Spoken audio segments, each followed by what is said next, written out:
Bienvenidos, mi nombre es José Timaná y el día de hoy vamos a hablar de algo muy interesante, al menos para mí, sobre sensores, pero no cualquier tipo de sensores, sobre sensores piroeléctricos, que tienen aplicaciones tan interesantes que pueden ir desde un pequeño sensor infrarrojo hasta poder generar rayos X desde tu propio bolsillo. Pero primero revisemos algunas definiciones. He podido encontrar algunas cuantas en papers, sin embargo, esta es la que más me llamó la atención.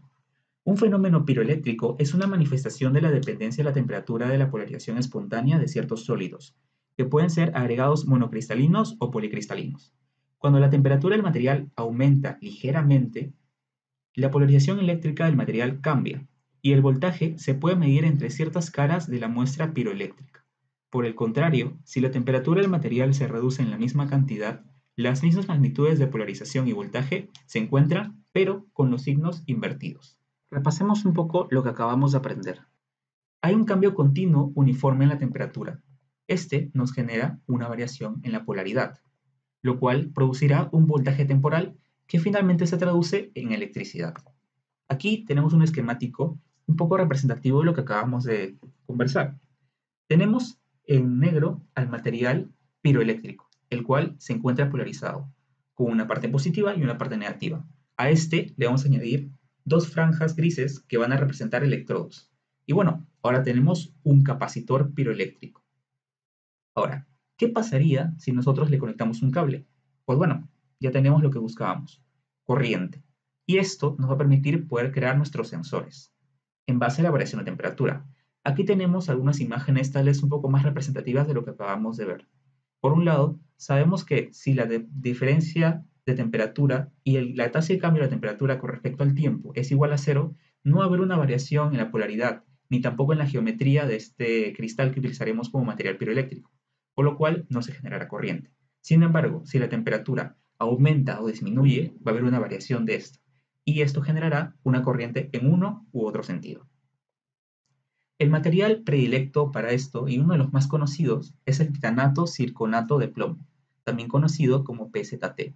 Este, si se encuentra por debajo de su temperatura de transición o por encima de su temperatura de transición, va a cambiar su geometría, y esto afectará a su polaridad.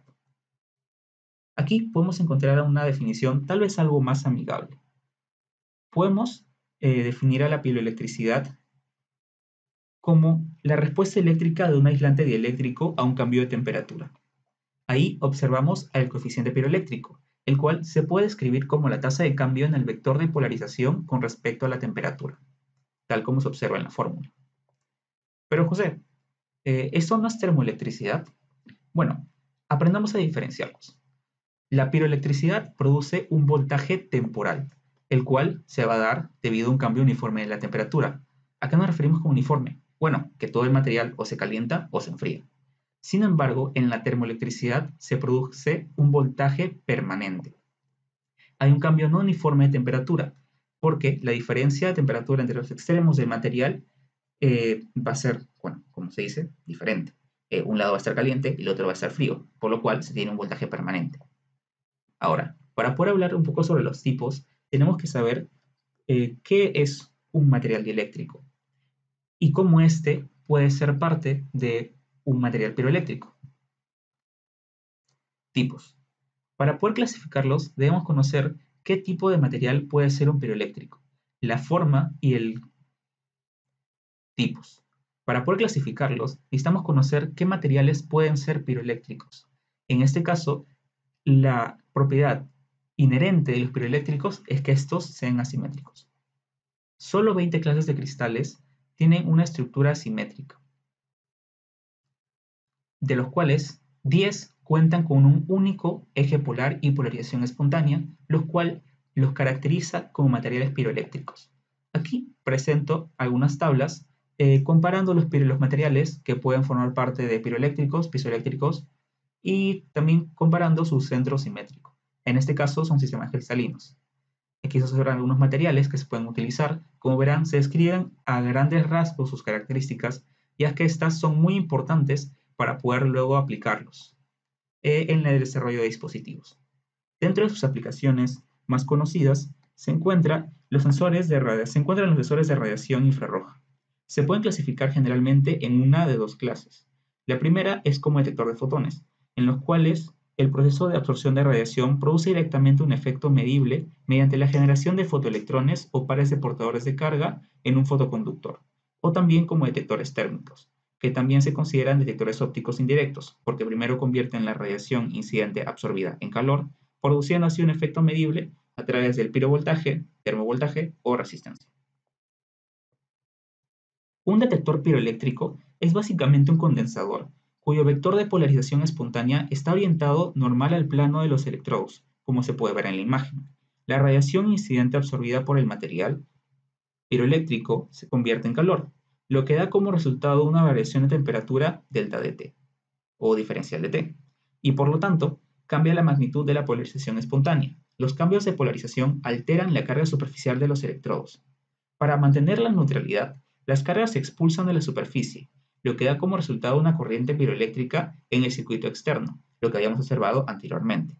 La corriente piroeléctrica está dada por IP siendo igual al área de la superficie del electrodo multiplicado por la tasa de cambio de la temperatura con respecto al tiempo. Otra aplicación muy interesante y que mencionamos al inicio es el generador de rayos X. Culex es un generador de rayos X en miniatura novedoso, desarrollado por Amtech Inc., que utiliza un cristal piroeléctrico para generar electrones energéticos y producir rayos X en el material objetivo, en este caso cobre. El paquete herméticamente cerrado tiene una fina ventana de berilio, que permite la transmisión de los rayos X. Culex no utiliza radioisótopos, ni tubos de rayos X de alta potencia. Es un sistema de estado sólido autónomo que genera rayos X cuando el cristal se cicla térmicamente, es decir, hay una variación de temperatura.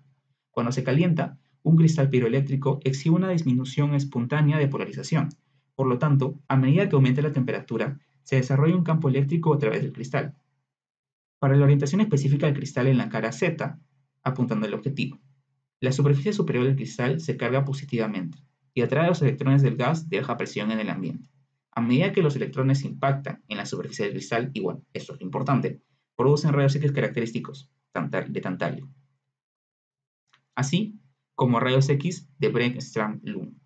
Como comienza la fase de enfriamiento, Cuando comienza la fase de enfriamiento, la polarización espontánea aumenta y los electrones de la superficie superior del cristal se aceleran hacia el objetivo de cobre, que se encuentra en el potencial de tierra. En esta parte del ciclo se producen rayos X característicos de cobre, así como rayos X de Bremsstrahlung. Cuando la temperatura del cristal alcanza su punto bajo, la fase de calentamiento comienza de nuevo. La duración del ciclo de Culex se puede variar entre 2 y 5 minutos. Finalmente, algunas otras aplicaciones, como por ejemplo en este artículo, que se presenta un sensor de polímero ferroeléctrico. Y finalmente, algunas aplicaciones extras, como lo pueden ser este sensor piroeléctrico para el monitoreo de temperatura en los fluidos biológicos, utilizando microcanales. Y finalmente, los cosechadores de energía, como podemos ver en este caso, que se utilizan materiales flexibles para poder generar electricidad, utilizando los movimientos del cuerpo. Es probable que los físicos e ingenieros desarrollen dispositivos piroeléctricos cada vez más sensibles. La investigación actual probablemente ha alcanzado el límite de sensibilidad de los materiales puros, pero los dispositivos compuestos por múltiples capas con diferentes composiciones y materiales ofrecen nuevas posibilidades. La incorporación de piroeléctricos de película delgada directamente sobre sustratos semiconductores está emergiendo como un área de investigación importante, y es probable que la detección e imágenes de infrarrojos que utilizan piroeléctricos se generalicen mucho más a medida que disminuyan los costos. La piroelectricidad se conoce desde hace 24 siglos. Sin embargo, aún nos queda mucho por descubrir sobre este mundo tan fascinante. Muchas gracias. Nos vemos pronto.